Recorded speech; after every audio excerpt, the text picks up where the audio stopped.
Je dois dire aussi équipo, équipa, équipa. Bon, ce n'est pas véritablement pour répondre aux autorités françaises parce que ça n'a pas d'objet. C'est surtout pour vous rappeler quelques petits principes. Est-ce que depuis que vous manifestez, vous avez eu besoin de quelqu'un? Non! Est-ce qu'on vous a donné de l'argent pour vous mobiliser? Non! Est-ce qu'on vous transporte pour cela? Non! Alors, est-ce que vous avez besoin de quelqu'un pour renverser Ali Bongo? Non! Donc, nous n'avons besoin de personne. Que la peur disparaisse, que la peur change de camp. On ne peut pas avoir peur des balles tout le temps. On ne peut pas avoir peur des menaces tout le temps. Il ne faut pas vous laisser distraire par les gesticulations de certains acteurs politiques. Qu'ils soient gabonais, français, chinois ou anglais, le Gabon c'est d'abord notre affaire à nous. J'ai en mémoire ce qu'un ami qui est parti malheureusement disait toujours quand on se mobilisait, il s'agit de Grégory Ngwabinsa, il disait toujours que personne ne fera le Gabon à notre place. Jean-Marc Ayrault ne fera pas le Gabon à la place des Gabonais. La reine d'Angleterre ne fera pas le Gabon à la place des Gabonais.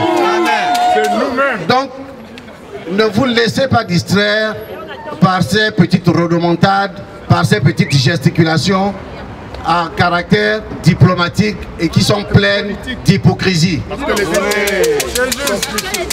Ce ne sont même pas les intérêts parce que de toutes les façons, Ali est la plus grande menace pour les intérêts français qui puissent exister. Effectivement. Ali est une menace sérieuse pour les intérêts français.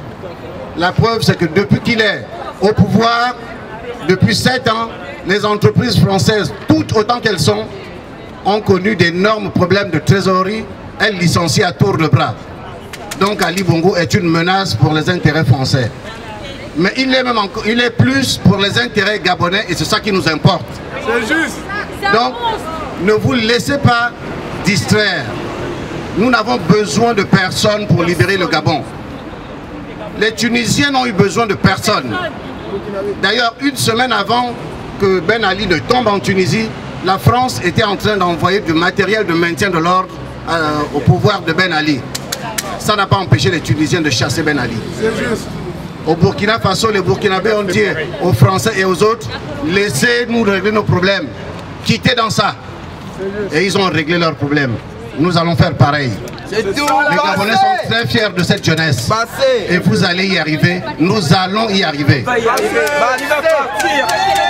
Mais je ne peux pas m'arrêter sans dire quand même une chose. Quand en France ou en Belgique ou dans un autre pays européen, on a une cinquantaine, une centaine de morts, le monde entier s'en émeut. 3 morts.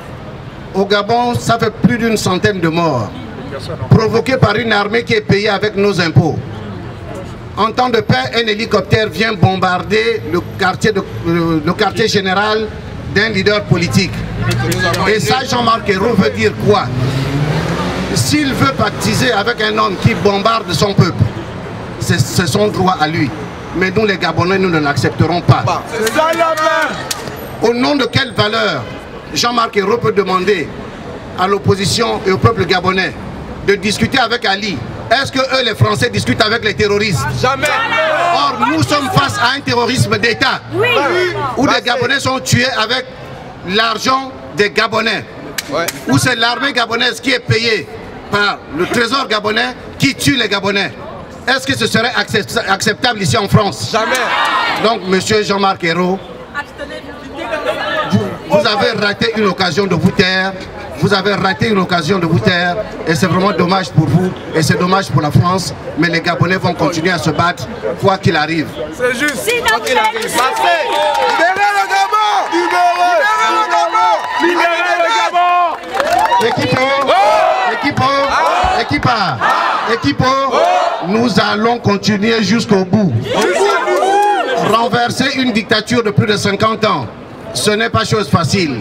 Il y a un prix à payer, nous allons payer ce prix-là et nous allons y arriver. félicitations à tous. Merci. Nous allons continuer. La patrie ou la mort?